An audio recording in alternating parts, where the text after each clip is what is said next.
안녕하십니까. 입시전략연구소 소장 이순천입니다. 신학기가 시작됐습니다. 수행평가는 나오기 시작을 하고 학교에서는 각종 공지사항들이 쏟아져 나오고 있습니다.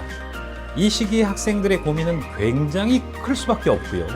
또 이런 것들을 지켜보는 부모님들의 고민 또한 클 거라고 생각을 하고 있습니다. 오늘은 이런 학생들, 학부모님들의 고민을 해결해 줄 수 있는 학생부 관리 프로그램에 대해서 설명드리려고 합니다. 학생부 관리 프로그램이 과연 어떤 것인지, 그리고 학생들에게 어떤 도움이 되고 또 입시에는 어떤 영향이 들어갈 수 있는지, 이런 것들에 대해서 전반적으로 짧고 빠르게 간략하게 설명드리도록 하겠습니다.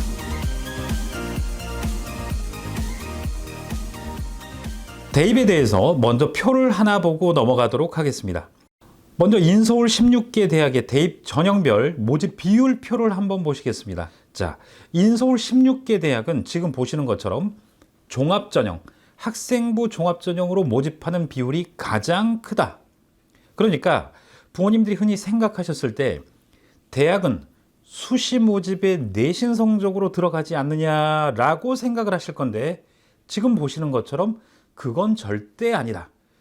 내신 성적이 아니라 학교 생활기록부를 종합적으로 판단하는 학생부 종합전형 비율이 가장 높다라고 생각을 하시는 게 먼저 첫 번째 사항입니다.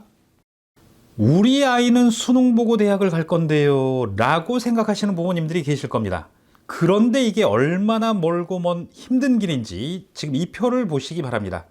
지금 표를 보시면 2023학년도 정시 모집, 그러니까 수능을 보고 합격한 학생들의 대략 50%가 넘는 비중은 재학생들이 아니라 바로 졸업생들 것입니다.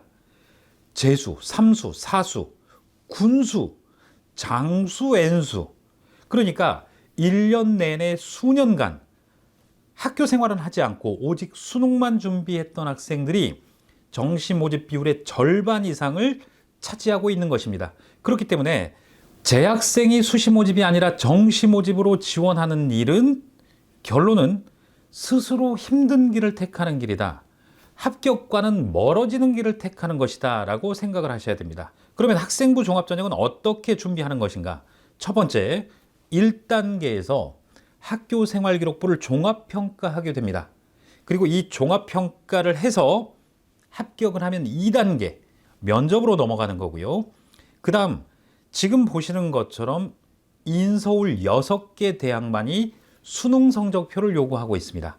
수능 성적표도 전 과목 성적표를 요구하는 게 아니라 학생이 가장 자신 있는 2과목, 3과목 정도의 성적표만 요구합니다.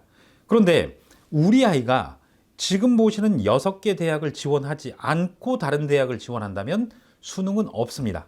그러니까 전국의 대부분의 학생들은 학교 생활기록부 준비, 그 다음에 면접 준비만 하면 되는데, 가장 중요한 건 면접은 고3 때 준비하는 것이고, 지금 당장 바로 3월부터 1년 내내 3년 내내 준비할 것은, 가장 중요한 것은 학교 생활기록부다.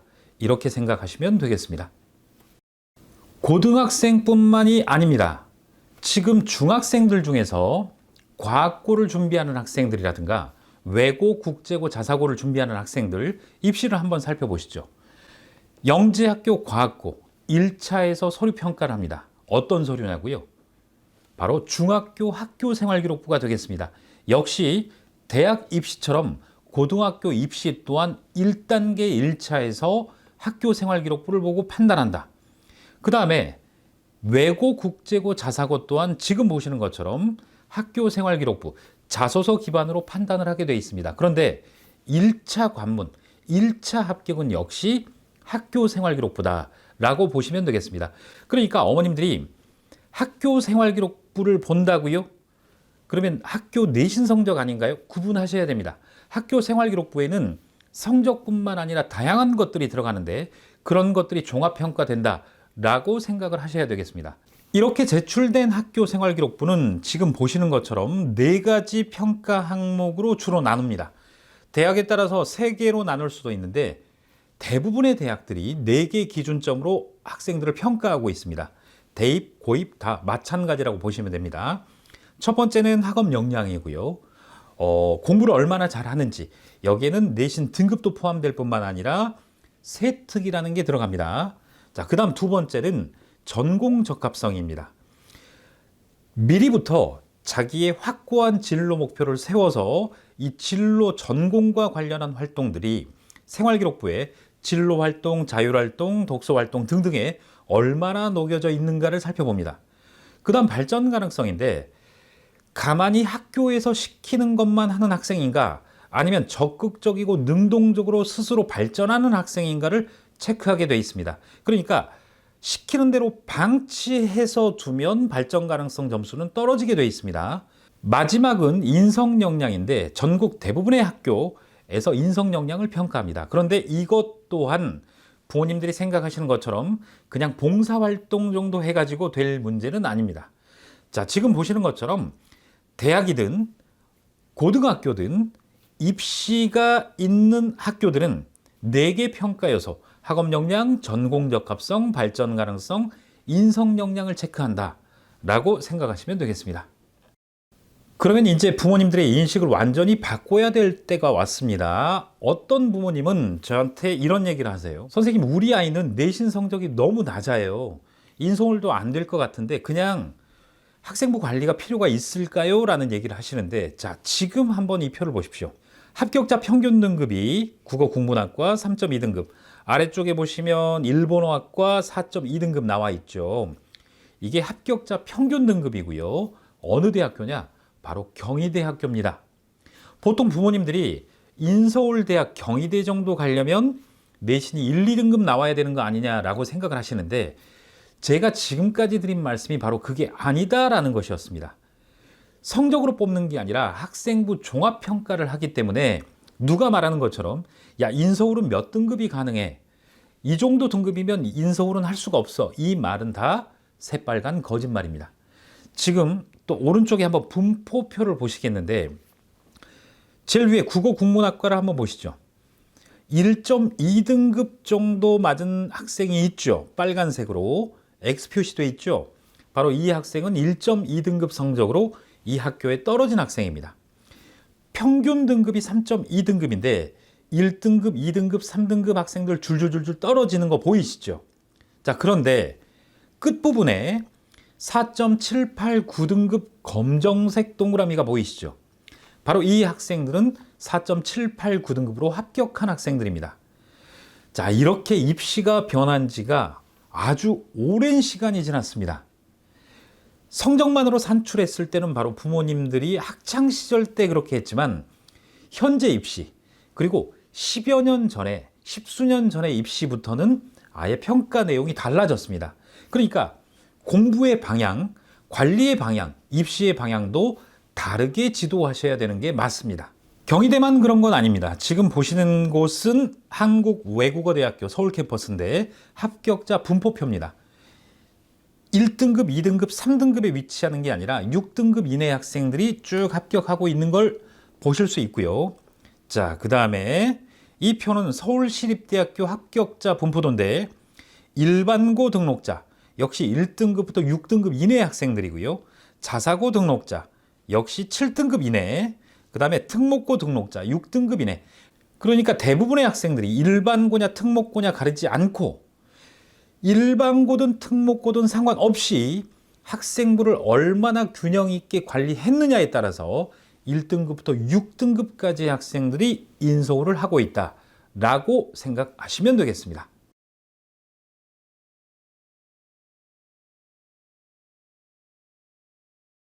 이렇게 중요한 학생부 관리 어떻게 해야 될 것인지에 대해서 이제 구체적으로 설명드리도록 하겠습니다. 학교 생활기록부는 지금 보시는 것처럼 교과 항목과 비교과 항목으로 나눠지는데요.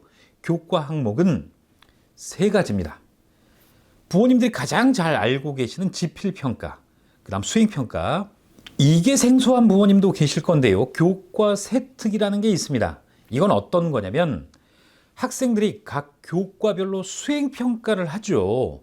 그 수행평가를 학교에 제출했을 때 각 과목 선생님이 이 학생은 어떤 책을 읽었고 어떤 주제로 했고 어떤 내용으로 탐구 활동을 했다를 상세히 기록하는 아닙니다. 그러니까 대부분의 부모님들이 우리 아이는 수행평가 만점 맞는데요, 잘하고 있는데요 라고 큰 착각을 하시는데 아닙니다. 점수도 중요하거니와 제목이 뭔지, 주제가 뭔지, 탐구 동기가 뭔지, 진로와 연관되어 있는지, 이 탐구 활동을 하면서 내가 어떤 자료를 어느 정도 수준으로 했는지가 기록이 되기 때문에 대학에서는, 특목자사고에서는 이 세 특을 종합평가하게 됩니다. 왜냐? 고등학교 등급이 1등급이라고 해서 같은 1등급이 아니거든요. 조금 떨어지는 학교가 있고 아니면 특목자사고 중에서도 최상위 학교가 있고 그렇기 때문에 등급 간 격차가 그리 심하진 않습니다. 중학교도 마찬가지죠. 전국에 수학 A등급 나온 학생 손들어봐 라고 하면 어마어마하게 나옵니다. 대부분의 학생들이 A등급, B등급이기 때문에 동점 상황이 펼쳐집니다. 이럴 때 영재학교, 특목고, 자사고에서 뽑을 수 있는 평가 근거가 있어야 되는데 바로 세 특이 이 학생의 수준 정도를 측정하는 척도 역할을 하게 됩니다.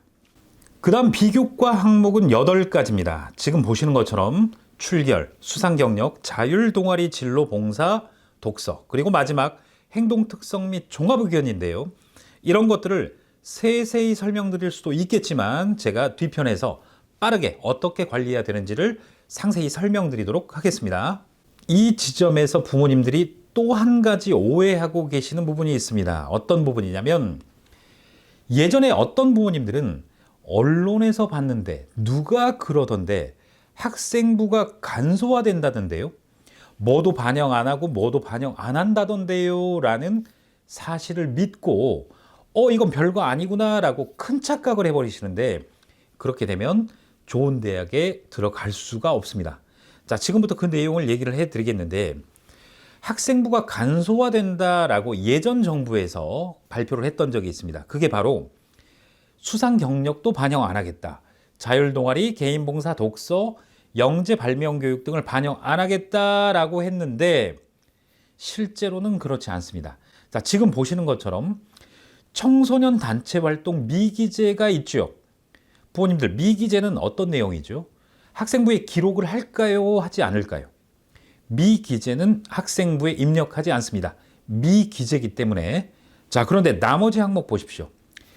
미반영, 미반영, 미반영, 미반영이죠. 미반영이라는 건 미기재와는 다르죠. 미기재는 기록을 안 하지만 미반영 항목은 학생부에 기록을 합니다. 그렇기 때문에 안 하게 된다면, 만약에 이 활동을 안 하게 된다면 1차 서류 평가는 통과할 수 있을전정 2차가 뭐였죠? 바로 면접입니다. 학생부 종합전형 면접, 그 다음에 특목자사고 2차는 면접입니다.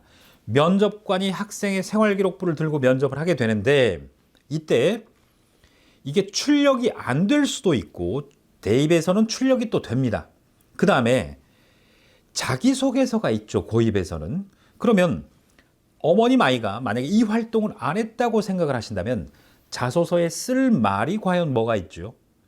면접관이 진로 전공과 관련된 노력, 그 다음에 스스로 탐구했던 경험, 얘기를 해보라고 했을 때, 그 다음에 공동체를 위한 나눔과 배려의 사례를 얘기해보라고 했을 때 만약에 이런 활동을 하지 않는다면 경쟁력은 엄청나게 떨어질 겁니다.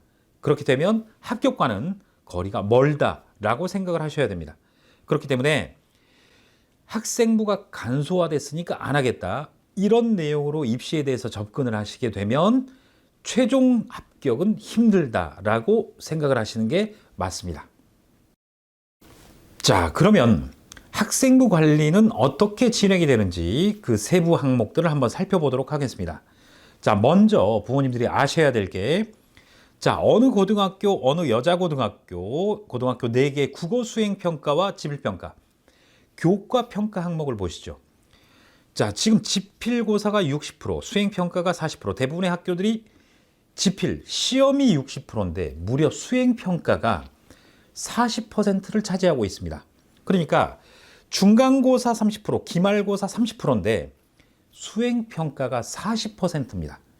수행평가가 어떻게 보면 중간고사, 기말고사보다 훨씬 더 비중이 높다라고 생각을 하셔야 되고요. 지금 이 학교는 수행평가 4개, 또 어떤 학교는 3개, 4개, 3개 이 정도가 펼쳐집니다. 문제가 생겼죠. 학생들이 중간 기말고사 공부하기도 바쁜데 수행평가까지 이 많은 것들을 최상의 수준으로 진로 전공과 연관하여 준비를 해야 됩니다. 과연 학생들은 시간이 있을까요? 그 다음에 학생들이 이런 수행평가에 대한 풍부한 경험이 있을까요? 만약에 이런 경험과 노하우가 없는 학생이라면, 그 다음에 학생부 평가가 어떻게 되는지 모르는 학생이라면 이 수행평가 하나를 붙잡고 새벽 2시, 3시, 하루 이틀, 3일 시간만 가고 있을 겁니다. 시간이 가더라도 좋은 품질이면 모르는데 시간은 시간대로 쓰고 결론 결과물까지 안 좋으면 최악의 상황이 펼쳐지게 되는 겁니다. 그렇기 때문에 수행평가 관리가 중요하다라는 부분을 인식을 하셔야 되고요. 지금 보셨던 국어뿐만 아니라 수학까지 보시면 정말 우리 아이가 교과 관리를 해야 되는 부분이 이렇게 넓구나 라는 걸 생각하셔야 됩니다. 그러면 학생부 관리를 하고 있는 친구들은 어떤 서비스가 제공되느냐? 진로 전공이 생명 분야거나 의학, 약학 분야인 친구들이 수학 탐구 보고서를 써야 되는데 수학과 진로와 어떻게 연관을 시켜야 되죠? 라는 의문을 가질 수 있습니다. 그러면 지금 보시는 바와 같이 방정식을 활용한 혈류 속도 측정과 같은 이와 같은 탐구 보고서를 샘플로 제공을 합니다. 그러면 학생들은 이를 토대로 방정식이 아니라 다항식을 적용할 수도 있는 거고, 아니면 다른 수학 단원과 진로와 연관성을 찾고 그 다음에 탐구 보고서의 목차 구성, 내용 구성을 이걸 보고 따라하면서 변형하면서 쉽고 빠르게 처리할 수 있도록 저희가 가이드를 제공을 하고 있습니다.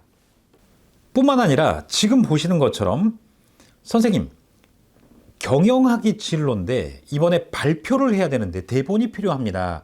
이런 건 과연 어떻게 해야 되나요? 라고 얘기를 하면, 자, 왼쪽에는 슬라이드별로 한국어 발표 내용, 이 정도 분량이면 좋아. 오른쪽에는 영어 발표 분량 내용, 이런 자료를 제공함으로써 학생들의 수행평가 처리 품질, 속도가 엄청나게 빨라진다. 뿐만 아니라 독서 감상문 숙제 하나에도 학생들은 많은 고민을 합니다. 바로 책 선정부터요. 그런데 저희는 학생들의 진로 전공에 따라서 지금 보시는 것처럼 학생의 만약에 독서를 어려워한다라고 하면 수준별로 청소년 수준, 그 다음에 지금 보시는 것처럼 대학 전공 수준에 이르기까지 학생 맞춤형으로 다양한 도서를 추천해주고, 그 다음에 그 도서와 관련된 독서 감상문은 어떻게 구성을 해야 될지에 대한 가이드를 전체적으로 제공을 하고 있습니다. 시간을 많이 잡아먹는 것 중에 하나가 또 파워포인트 제작 숙제입니다. 학생들마다 이걸 제작할 수 있는 속도, 미적 감각, 발표 능력들이 천차만별이기 때문에 대단히 어려워하고 있습니다. 그런데 지금 보시는 것처럼 이 정도 수준의 이런 PPT 파일을 참고 용도로 학생들에게 제공을 하고 있습니다. 그러면 이런 것들을 참고해서 목차 구성, 디자인 구성, 제목 배치, 이런 것들을 쉽고 빠르게 학생들은 진행할 수가 있습니다. 그리고 제가 강조드렸던 부분이 수행평가를 제출해서 점수만 갖고 오는 게 아니라 세특이 중요하다고 말씀드렸었습니다. 자, 지금 보시는 것처럼 이런 수행평가나 이런 학급 활동에서 세특에 어떻게 올려야지 가장 좋을 것인지 학생에 따라서 저희가 첨삭 지도를 하고 있습니다.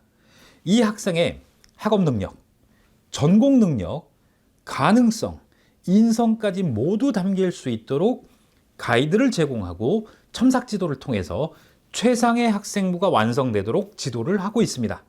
부모님들로부터 가장 많이 또 받는 상담 중에 하나가 학교에 대한 불만입니다.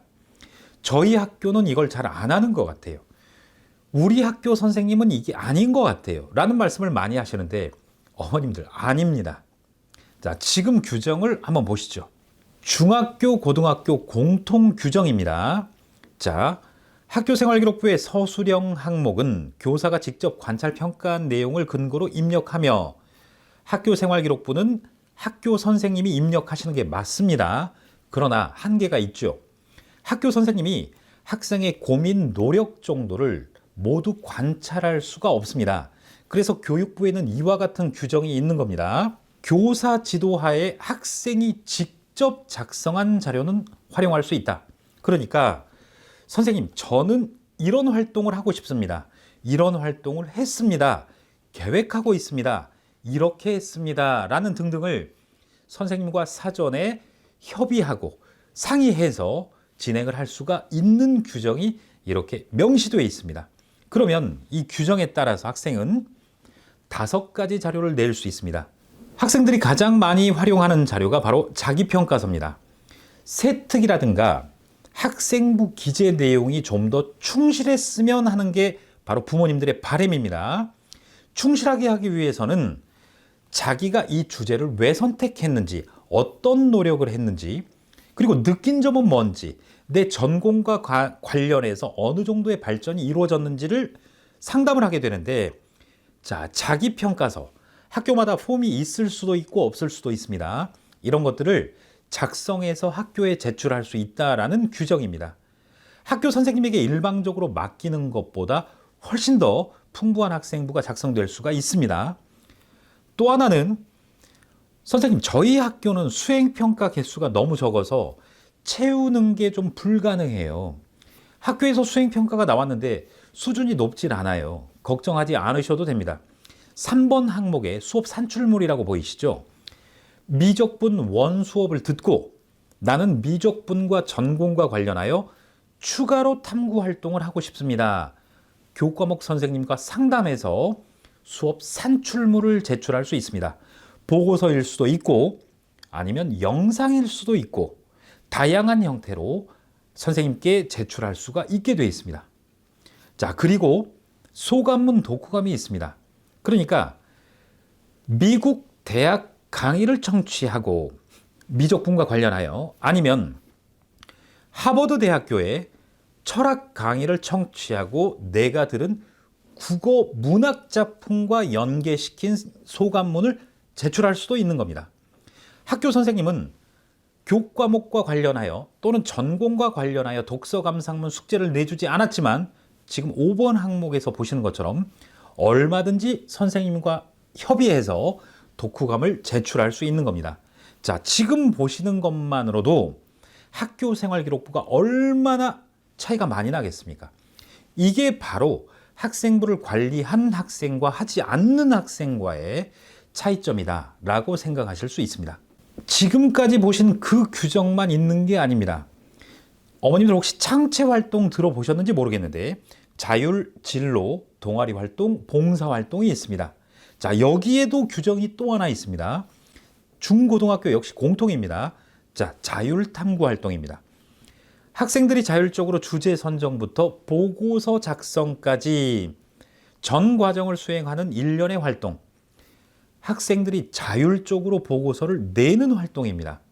이 규정이 있다는 걸 얘기하지 않는 학교가 훨씬 더 많을 겁니다. 그런데 규정이 이렇게 있습니다.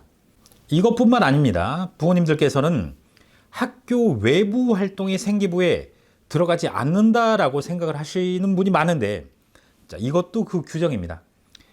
교육부 17개 시도교육청 소속기관, 직속기관이 주최 주관한 활동을 했을 경우는 학교 선생님과 미리 상의를 한 후에 학교생활기록부에 기재할 수 있는 규정이 있습니다. 그래서 많은 학생들이 이런 활동에 참가를 하기 전에 선생님과 협의하고 교장 선생님께 승인을 받아서 대회 입상 여부와는 상관없이 동아리 활동이나 자율 활동이나 진로 활동에 이러이러한 활동을 했습니다 라고 많이 기재하고 있는 상황입니다.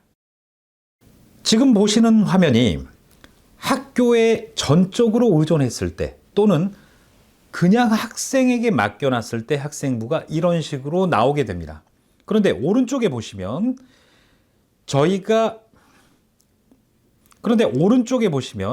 학교에서 준 이 기본적인 진로 활동뿐만 아니라 저희가 컨설팅을 해서 첨삭 지도를 해서 그동안 학생이 했었지만 반영되지 않고 있던 사항들을 학교에 제출하도록 저희가 또 가이드를 합니다. 그래서 컨설팅을 받지 않았으면 지금 이렇게 됐을 생기부가 지금 보시는 것처럼 컨설팅 후에는 학생 진로 전공에 맞춰서 굉장히 풍부해졌다라는 걸 보실 수 있습니다. 저희 학생부 관리 프로그램은 3월에 있을 임원 선정에서부터 관여합니다.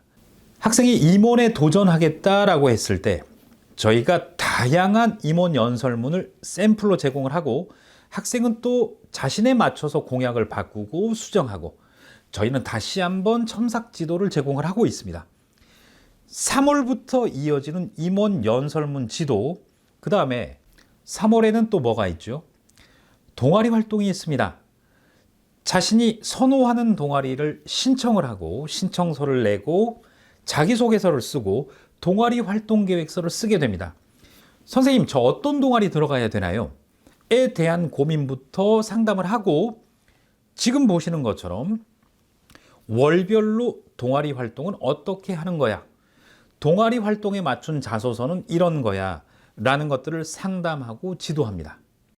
이렇게 시작된 학생들의 학사 일정은 어머님들이 지금 보시는 바와 같습니다. 3월 또는 8월에 임원 선정, 동아리 선택, 과목 선택. 이게 끝나자마자 바로 학교에서는 수행평가나 교내대회가 공지됩니다. 학생들은 2달 동안 이걸 처리하기 위해서 고군분투하게 되는데 무려 4월 말 5월 초에는 또 중간고사가 있습니다. 시험 공부하랴, 수행평가 교내대회 하랴, 3월 초에 설레었던 것들 우왕좌왕 또 하게 되죠. 그러면 중간고사가 끝나면 또 어떻게 되느냐? 바로 수행평가 교내대회가 또 이어지게 됩니다. 그러면 이 2달 이 기나긴 학교 수행평가와의 싸움 후에 바로 기말고사가 있고요. 기말고사가 끝이 아니죠. 좀 전에 설명드렸다시피 학교에 제출할 수 있는 추가 제출물들을 제출하는 시기입니다. 학교 선생님이 말씀하시지 않으셨어도 저희가 지도하는 아이들은 탐구보고서, PPT, 독서 감상문, 자기평가서 등등을 저희는 제출할 수 있도록 사전 지도가 이루어집니다. 그렇게 되면 8월 달 또는 1월 달에 학생부가 한번 정리가 되는 시기가 진행이 됩니다. 이렇게 3월부터 8월까지, 8월부터 1월까지 6개월 단위로 계속해서 학생부는 기재가 되고 관리가 되고 있는 상황입니다. 한 학기가 정리가 되면 대학이 반영하는 보정 점수를 적용해서 학교에서 산출한 내신 등급, 실제 대학 평가에서 반영하는 등급으로 보정한 자료를 제공합니다. 그리고 각 성적별로 상승세인지 또 관리를 해야 되는 과목은 어떤 과목인지에 대한 자세한 분석 리포트를 제공하고 있습니다. 그리고 입시의 가장 중요한 핵심인 학생부 종합평가 리포트를 제공합니다. 학업 역량이 몇 점인지, 전공 적합성, 발전 가능성, 인성 역량이 영역별로 몇 점인지, 어떤 항목 때문에 이게 점수가 올랐고 떨어졌는지를 제공합니다. 이렇게 됐을 때 학생들은 자신의 약점을 살펴볼 수 있고 다음 학기에 이런 부분들을 보완해 갈 수 있도록 최종 컨설팅이 진행이 됩니다. 이 같은 학생부 관리를 통해서 고등학생들은 현재 자신의 위치보다 더 높은 학교에 합격할 수 있게 되고요. 중학생들 같은 경우는 같은 A등급이다 하더라도 지금 본인이 생각한 학교보다 더 높은 고등학교에 합격할 수 있게 됩니다. 이게 바로 학생부 관리의 위력입니다. 지금까지 대학 입시, 그 다음에 고등학교 입시에 대해서 설명드렸고요. 저희 회사가 제공하는 학생부 관리 주요 방법과 내용들에 대해서 소개해드렸습니다. 학생부 관리와 관련해서 더 궁금하신 점, 그리고 상담 및 등록 신청은 지금 보이시는 전화번호로 문의 주시면 감사하겠습니다. 그리고 이 번호로는 상담 전화뿐만 아니라 카톡 같은 메시지를 통해서도 상담 가능하니까요. 얼마든지 언제든지 연락 주시기 바랍니다. 지금까지 입시전략연구소 소장 이순천이었습니다. 감사합니다.